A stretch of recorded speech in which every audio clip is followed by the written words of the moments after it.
Takavashandira vakapera. Makavashandira havana kukubhadharai. Vamakashandira ndevapi? Maimiro umunzani handishandiri umunzani Unonzi Fortunate Mdawu. ani Fortunate ani Mdawu. Mjanja Mdaku.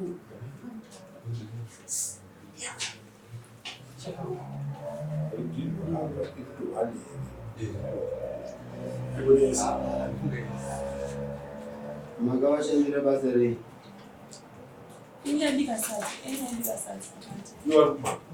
umaivabikira sasa pakandini vane mari dzei Ndakashanda 1 month mwedzi wechituwo wasati wanatsopera. ndati vane mari dzei uno mari Yangu 120. unzani Any ani as well.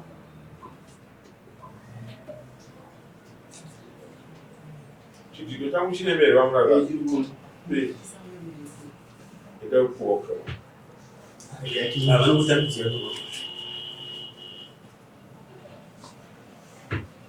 ineazvanda watine mari nawo 120. 120 komwe anonzani Caroline Stanley. ani Caroline Stanley. kandini Shop. Mamu shop boutique. ndatikirira nani Sikantiwa. mari Takavashanda 2 months. ndati mari imari yenyu iri kudiwa utanyore 120. Maiona mari pamwedzi. umwe wacho 80 wakashanda 2 months. Mwedzi unakuona tu. umwe wacho unzani Tanazo. ora zvatinonzwa Tanazo. ani sene Swami. Makambopinda mudare muri mega mukasaona maningi vatatu venhau. nezvi zvaburu zvese muchazvona mutivi Saka ndati asikana wako. uya utanakative mari And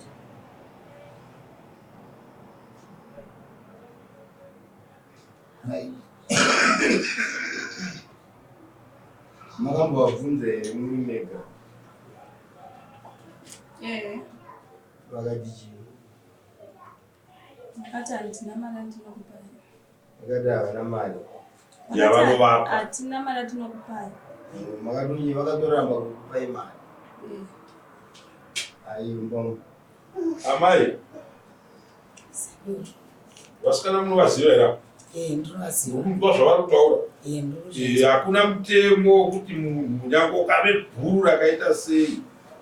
Ini vangu vashandi vari mumambo zvotori mambo zvishoma zvake zvaanofanira kuwana izvozvo anototora. Imimi simba ramuda kushandisira vana vevamwe kuti ashanda kwamuri momuti handina mari yekupa. Isimba ripiwo kana vakakushandirai. Inini mari yemadzima 1 month ndakavapa. Vauya musi wa30 August patanga takawirirana kuti ndichavapa mari yavo month end nekuti basa vakasiya musi wa18 August. Vasiya basa musi wa18 August ndakabvunza uyu kuti mwanangu uri kuti hauchada basa. Ndiye akatanga kutaura kuti handichada basa. Ndikamubvunza kuti hauchada basa mwedzi wako wapera. Akati mwedzi wangu wapera. Ndakati last date ndiani? Yanga ari 18. mune mapepa acho here zvakauya kudaiso ekuraidza makabhadhara Ayo pane witness. Ngavatsanangure. Vana vari kutaura nyaya yemamwedzi avo avakashanda. Ivo vari kutaura zvekuti mari dzema1 month ndakavapa. Ivo vachitaura zvekuti ndakashanda mwedzi ukapera havana kubhadhara. Ndobva vashanda kusvika pamwedzi pakati usina towapera havana kubhadhara. Kurova kuti kana vachiti 1 month vakavabhadhara kurova kuti vane ma-half months havasina kudii. Ndozvamurutsanangura. Saka pandaichida kunzwisisana ndepekuti amai nini ava vari pakati avo ndivo vakatanga kuuya. Musi watakakomuniketa navo uyu ndiye akavatsvaka nobva kumusha kumwe chete. Dhete ravakakomuniketa naro ririmo mufoni mavo nomusi wakasumuka vachibvunzwa kuti maapapi. Yanga musi wa5 June.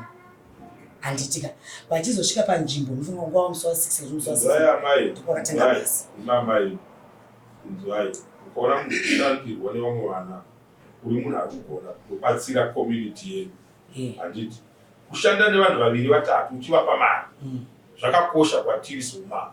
Chatiri kuda ndechekuti kana vanhu taakuparadzana, handiti ngatiparadzanei zvakanaka. Mune mari dzavo dzamunoziva vasikana vari pano vari mudare motaura kuti ndine mari yeuyu mari yakati, ndine mari yeuyu mari yakati, ndine mari yeuyu mari yakati. Ivo tovabvunza ndizvo here hazvisi ndepapi pamuri kurasana togadzirisa izvo. Uyu ndine mari yake 9 days. Uyu ari pakati ndine mari yake 10 days. Uyu handina mari yake 1 month ndakamupa uyu. Mari yake 1 month ndakamupa. Uyu ane 10 days. Uyu ane 9 days. 9 days imari. Ndipatinge takuweka ipapo kuti $80. Kudare ambuya. Hakuna chakuda kuweka pano. Madhoya muchiziva kuti muri kuenda kunyaya yekusabhadhara mari dzavo. Saka makatogadzirira kudaro. Mari yavo munoiziva. Hamupuwe mukana wokuweka mari mudare. Asi kuti munhu anobva kudare kuno even ndikasungwa ndikuenda kucourt. Ndinoenda ndakagadzirira umboo andoshandisa kucourt. Handiti handizonouitira ikoko. Ndinotoibva kunoko ndiri fully equipped kuti akuenda kudare. Handiti ndozvatoda kuti tizive kuti kana tichikubatsirai tinongoitira chete kuti kana makuparadzana vasiparadzanai zvakadini zvakanaka. Ipapo nanisati ndaiweka kuti ndinobudisa mari. Maimupa mari pamwedzi? Ndamupa $80. $80 pamwedzi. Pamwedzi. 80 divided by 2. Vaishanda mazuva mangani pamwedzi? Pamwedzi vaishanda 30 days. 30 days. Vachizoenda zvakuma off kwako vaenda. Chidivide 80 by 30. Kuti muwane mari yaishandiswa mazuva mochiti times namba yemadays. Ndizvo here vasikana? $250. Kureva kuti kana iri $250 uyu ane 25 days. Uyu ane $25.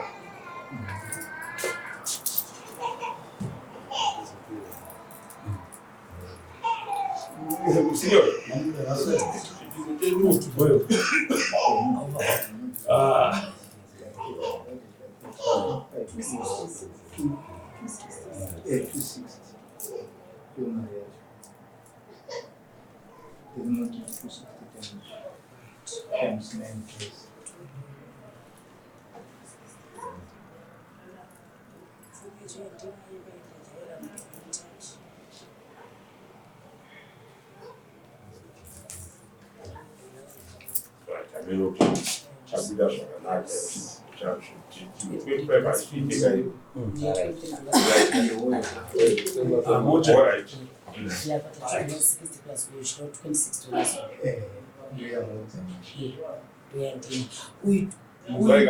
Vatsanangurire vana vakatanga kurasa musuwani kwamunhu musati mamutsana.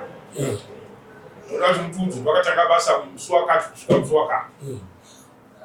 Uyu takataura nemusi wa5 akazotanga kumusi wa6. 5 June. 5 June. Alright. 5 June. Ndopaitouya. Ndopaitouya. Ari muhudi. Munhu paanongosumuka kumba kwake kachiuya akuya kuita kuzobika haana kufeira kaita zvakabva aita kaubika ka.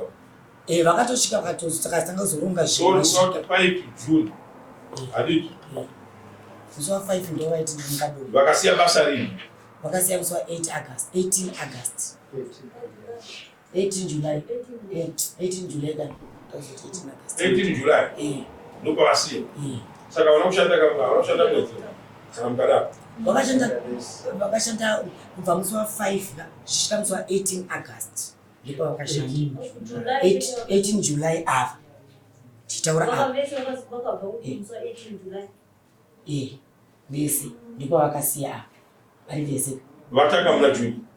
vatanga muna June. Totika pamuna June toita mwezi upi? Uyu akatanga muna 18 June.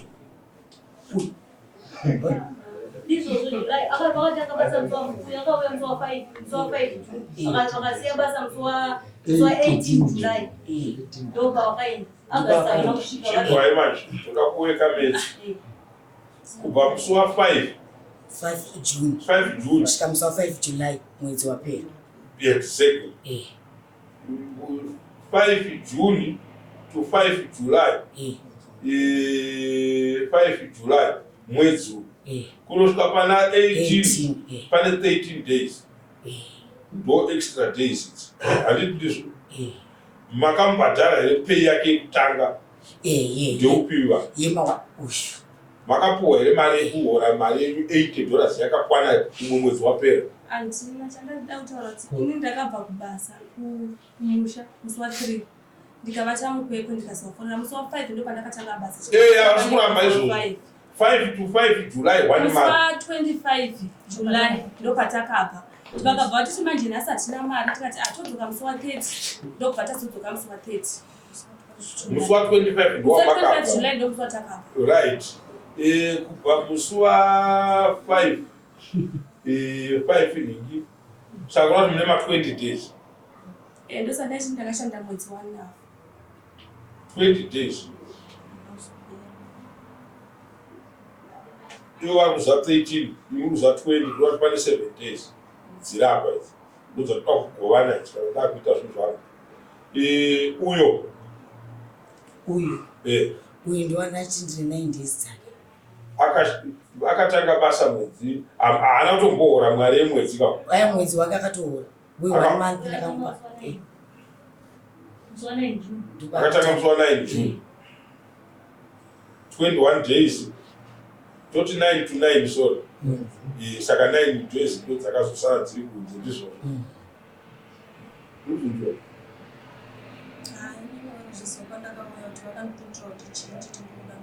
Hatisi kuzviwa izvo. Ndakauya ndichitaura nyaya yemari vana zvavakatonipindura havana kuti Taurai kudare.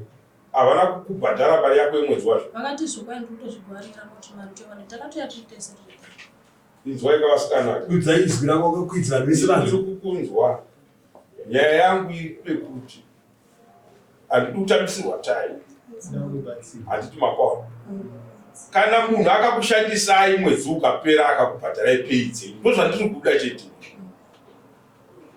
Uyo akatanga basa musi wa 5 handiti akazosiya musi wa 18 according to statement yamaya kureva kuti ane 13 days extra mwedzi akabhadharwa handiti hauna kuti wapuwa pei.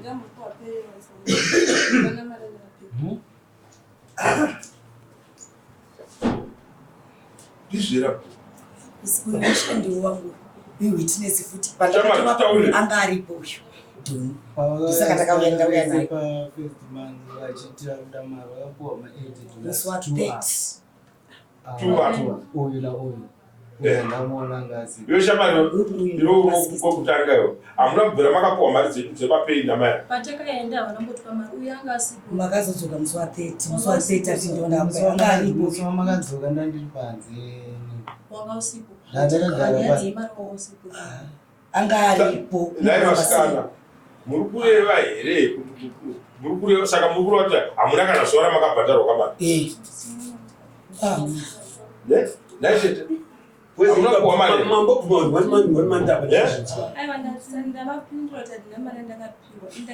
so ndashandire makuhwa mari endai kulebwa ndandakubatsirai handichada endai kuministry of labor endai kulebwa kwadombo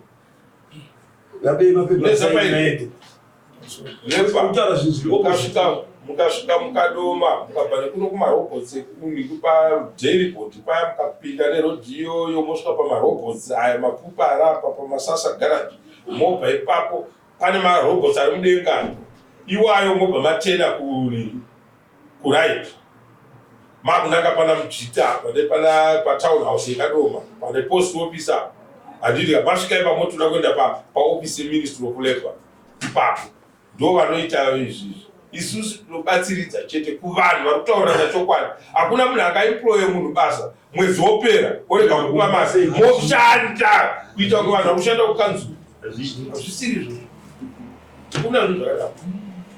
Saka mukatitaura zvinhu zvakadaro manje munotsamwa. Hatizoda kana kuita nyaya dzacho. Because hatina time yekutaurwa makumo. Hatisi vana vadii.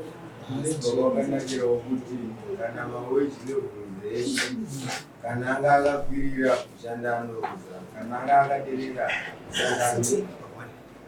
Endai kurepa, ndakutaura. Next call.